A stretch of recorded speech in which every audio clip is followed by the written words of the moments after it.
হে আমার রব, আপনি আমায় যতটুকু ভালোবাসেন আমি হয়তো কখনোই আপনাকে ততটা ভালোবাসতে পারবো না। তবে যতটুকু ভালোবাসি ততটুকুর বিনিময় না হয় আপনি আমাকে ক্ষমা করে দিন। আমি তো অতি সাধারণ আপনার ভালোবাসার কাছে, আপনার ক্ষমার কাছে, আপনার দয়ার কাছে। আমাকে একটু দয়া করুন। আমি জান্নাত চাই না, আমি আপনার নৈকট্য চাই, আমি আপনাকে চাই। আমি আপনাকে এমনভাবে ভালোবাসতে চাই যেভাবে ভালোবাসলে আপনি আমার উপর সন্তুষ্ট হয়ে যাবেন। আমি জানি আপনার রহমত ব্যতীত আপনাকে পরিপূর্ণ ভালোবাসা সম্ভব নয়। তাই আমার উপর বর্ষণ করুন আপনার রহমতের বারিধারা।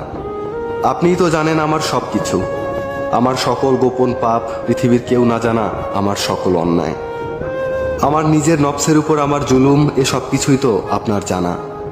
আমার এমন কোনো গোপনীয়তা নেই যেটা আপনি জানেন না। তাই তো আমি একমাত্র আপনারই প্রার্থনা করি, সেজদায় নত হয়ে একমাত্র আপনারই অনুগত্য প্রকাশ করি, দুহাত তুলে একমাত্র আপনার দরবারেই ক্ষমা প্রার্থনা করি।